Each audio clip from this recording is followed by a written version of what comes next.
Halo, kita bertemu lagi di video pembelajaran. Ini pelajaran untuk kelas 11 semester 2. Nah, kali ini kita akan membahas mengenai asam dan basa. Saya yakin sih pasti semuanya sudah pernah dengar nih apa yang sudah pernah dengar tentang asam dan basa. Dari dalam kehidupan sehari-hari, dari tingkat SMP kita sudah sering mendengar tentang asam dan basa. Bahkan dulu di kelas 10 kita sudah mempelajari tentang tata nama asam dan basa. Nah, kita ulang dulu yang sudah kita ketahui tentang asam dan basa. Itu adalah paling enggak kita tahu sifat fisik antara asam dan basa. Kita tahu perbedaan sifat fisik keduanya.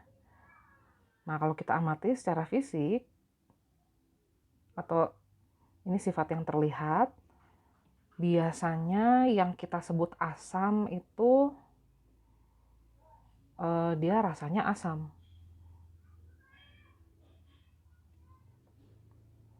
Nah, tentu saja ini yang bisa dikonsumsi ya.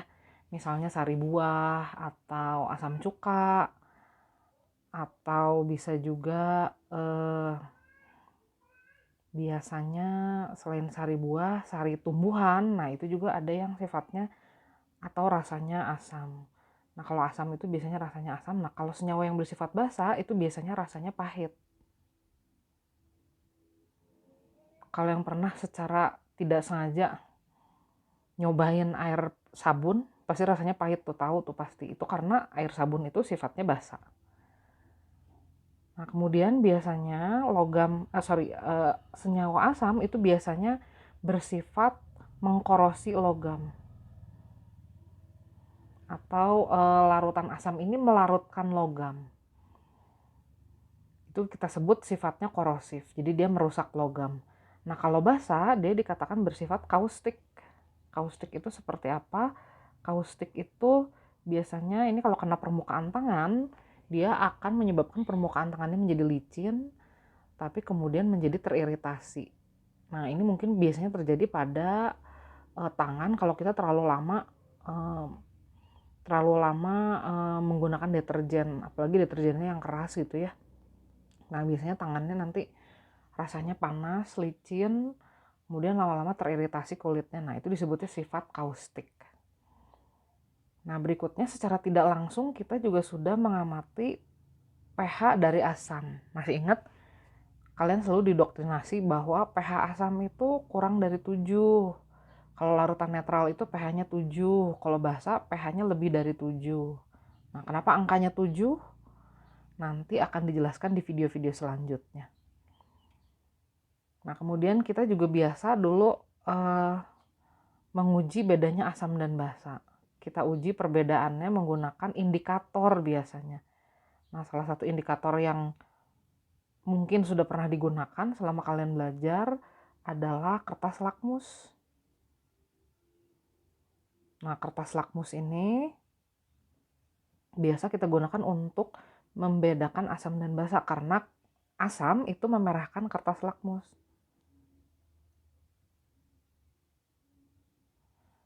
Sedangkan basa membirukan lakmus. Nah, perlu diketahui kertas lakmus itu ada beberapa jenis. Ada lakmus merah, lakmus biru, ada juga yang lakmus kuning. Nah, semuanya sama, kalau diteteskan ke asam nanti warnanya, kalau dicelupkan ke asam nanti warnanya akan jadi merah. Kalau dicelupkan ke basa nanti warnanya akan menjadi biru. Nah, ini adalah sifat-sifat fisik asam dan basa yang sudah kita tahu selama ini. Ini basic banget. Nah, di kelas 11 ini kita akan mempelajari asam dan basa lebih lanjut. Jadi, kita tidak cukup hanya mengetahui ciri-ciri fisik yang ini, kita akan melihat lebih jauh mengenai konsep asam dan basa. Nah, untuk menjelaskan apakah asam itu dan apakah basa itu, kita akan mempelajari 3 konsep. Jadi ada 3 konsep mengenai asam dan basa. Konsep yang pertama, ini konsep yang cakupannya paling kecil, yaitu adalah konsep atau teori asam basa Arrhenius. Nah, ini Arrhenius ini nama orang, dia yang mengemukakan pertama kali konsep asam dan basa. Nah, dia sekitar tahun 1884 mengemukakan pendapatnya. Menurut Arrhenius, katanya asam dan basa itu adalah larutan. Nah, kalau asam dilarutkan dalam air, dia akan menghasilkan ion H+. Jadi menurut Arrhenius, asam itu adalah senyawa yang jika dilarutkan dalam air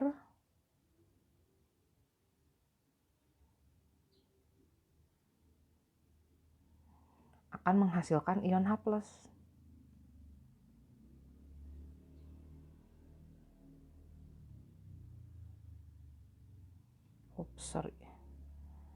Menghasilkan ion H+.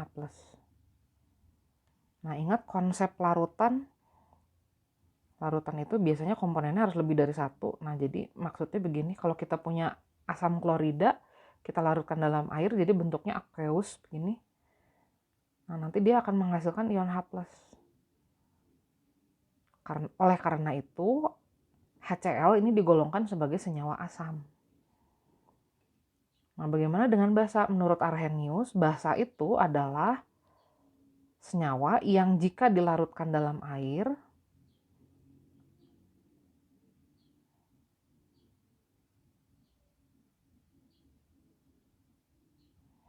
nah ini akan menghasilkan ion hidroksida.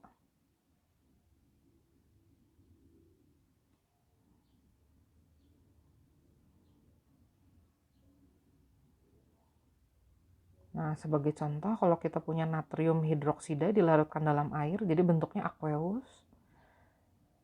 Larutan ini akan menghasilkan ion hidroksida. Nah, bagaimana dengan anion dari asam? Itu nanti kita sebut apa? Nah, anionnya ini biasanya nanti disebutnya ion sisa asam.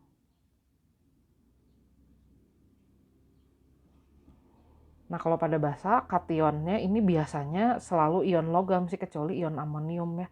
Nanti biasanya kita sebutnya kationnya saja. Jadi kalau yang pada asam, anionnya disebut ion sisa asam. Kalau pada basa, kita nggak sebut sisa basa ya, kita sebutnya kation saja. Nah, ini konsep yang pertama, konsep Arrhenius. Jadi dia sederhana banget, dia cuma bilang asam itu kalau dilarutkan dalam air menghasilkan ion H+. Basa kalau dilarutkan dalam air akan menghasilkan ion OH-. Nah, berikutnya muncul lagi konsep yang lebih luas. Konsep berikutnya ini dicetuskan oleh atau dikemukakan oleh Bronsted dan Lowry.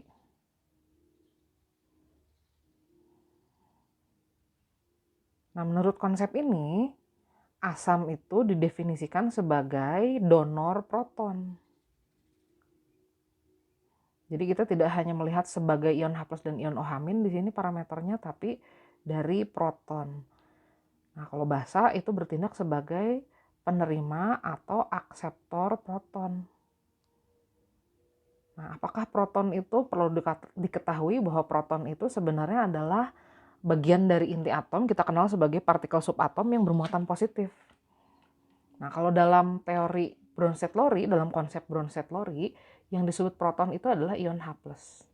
Nah, kalau kita ingat, hidrogen itu kan nomor atomnya 1, nomor masanya 1. Jadi kalau hidrogen melepaskan 1 elektronnya, dia hanya tinggal memiliki proton. Jadi makanya proton itu seringkali disebut ion H+. Nah, dalam konsep ini kita bisa melihat sesuatu yang lebih luas. Misalnya kita bisa melihat suatu reaksi kesetimbangan berikut ini. Misalnya kita punya reaksi kesetimbangan seperti ini. Ini adalah reaksi antara H2O harus liquid ya. Reaksi antara asam fluorida dengan air. Nah, ternyata dalam reaksi ini terjadi kesetimbangan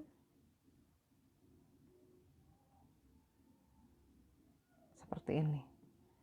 Nah, menurut Bronsted-Lowry, dalam suatu reaksi kesetimbangan itu pasti ada bagian yang mendonorkan proton dan ada bagian yang menerima proton atau menerima H+. Nah, kita bisa lihat pasangan yang pertama antara HF dan F-. HF ini memiliki proton lebih banyak daripada F-. Nah, jadi di pasangan pertama ini HF itu bertindak sebagai donor proton atau donor H+. Makanya kita menggolongkan HF atau kita menyebut HF sebagai suatu asam. Nah, pasangannya akan kita sebut sebagai basa.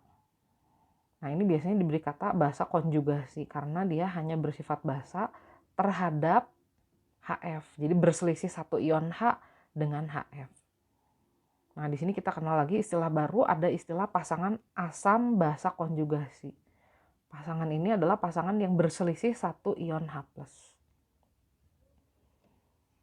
Nah, kita bisa menemukan satu pasangan lagi nih di sini. H2O dan H3O+. Nah, di sini yang kebanyakan ion H+ itu adalah H3O+. Sedangkan H2O ini dia H-nya lebih sedikit. Jadi H2O di sini bertindak sebagai basa.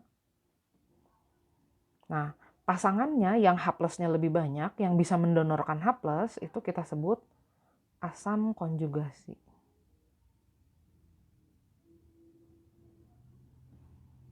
Nah, ini adalah pemahaman mengenai asam dan basa menurut Bronsted-Lowry. Asam adalah donor proton, jadi yang H-nya lebih banyak satu buah. Basa itu adalah akseptor proton, jadi yang ion H+-nya lebih sedikit satu. Nah, di sini kita kenal ada pasangan asam dan basa konjugasi. Ini adalah pasangan yang berselisih satu ion H+.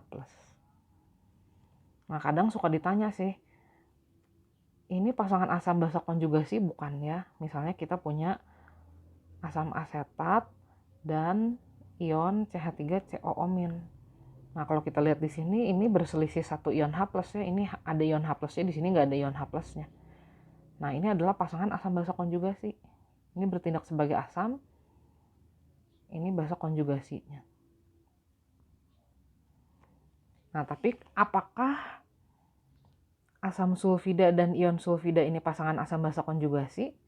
Nah, kalau kita lihat di sini, ini H+-nya ada 2, di sini tidak ada H+.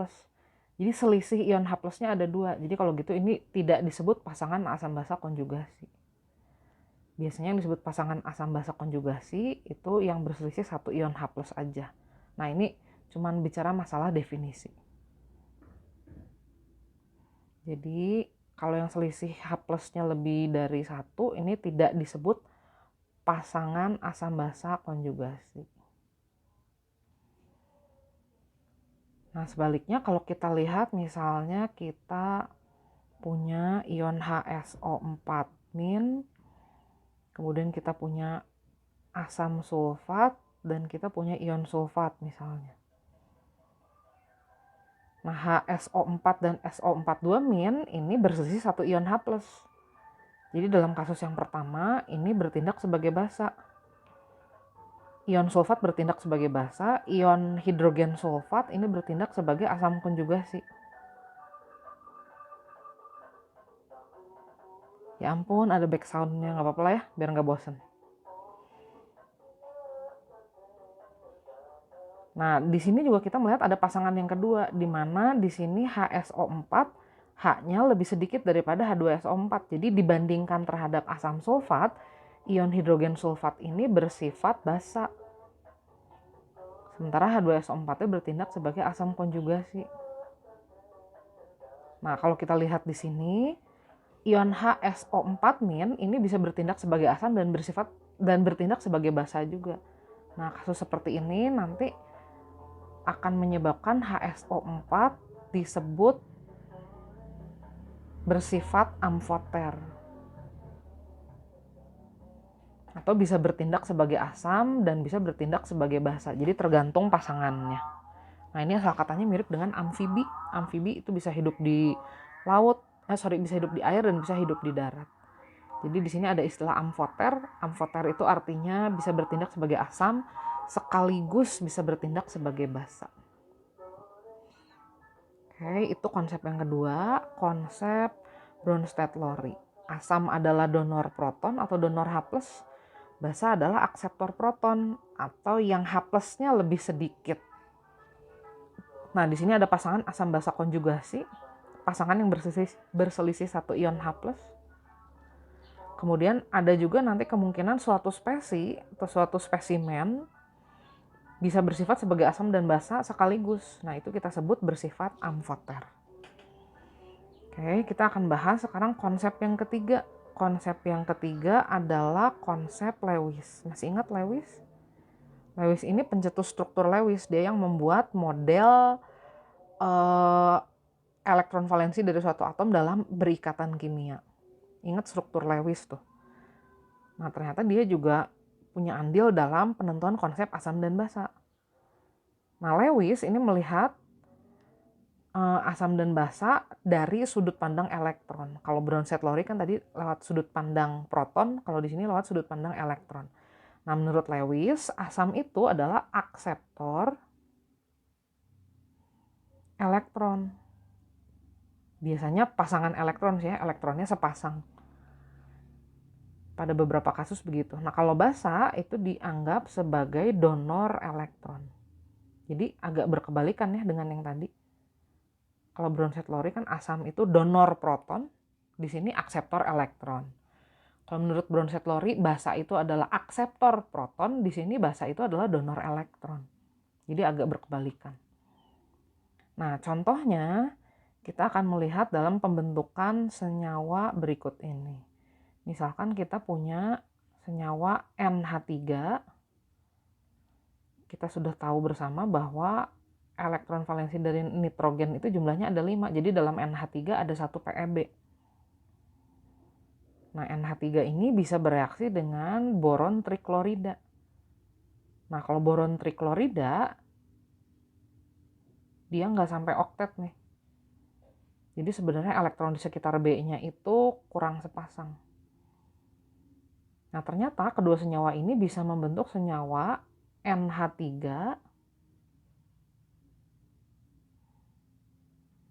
BCl3.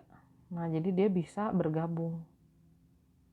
Caranya gimana? Satu pasang elektron bebas dari nitrogen ini dikoordinasikan ke boron yang kurang sepasang elektronnya. Nah, di sini NH3 itu mendonorkan sepasang elektron atau mengkoordinasikan sepasang elektron. Makanya NH3 berfungsi sebagai basa menurut Lewis. Jadi kita sering menyebutnya sebagai basa Lewis. Sementara BCl3 ini menerima pasangan elektron sehingga dia menjadi oktet. Jadi kita menyebutnya sebagai asam Lewis. Ya, jadi di konsep ini yang dilihat adalah elektronnya. Yang memberikan elektron itu disebutnya basa, yang menerima elektron itu disebutnya asam. Nah, secara umum kalau digambarkan konsep Arrhenius itu adalah konsep yang cakupannya paling kecil Arrhenius. Kalau saya gambarkan dengan diagram seperti ini. Dia hanya melihat ion H+ dan ion OH-. Kalau nggak ada ion H+ dan ion OH-nya nggak bisa dijelaskan tuh suatu senyawa asam atau basa. Kemudian muncul lagi konsep Bronsted-Lowry. Dia melihat dari sudut pandang proton. Nah, yang terakhir konsep yang paling luas cakupannya adalah konsep Lewis. Konsep Lewis melihat dari sudut pandang elektron. Semua spesies itu pasti mengandung elektron kan? Kita yakin bahwa partikel subatomik yang paling kecil sejauh ini adalah elektron. Jadi konsepnya akan lebih luas.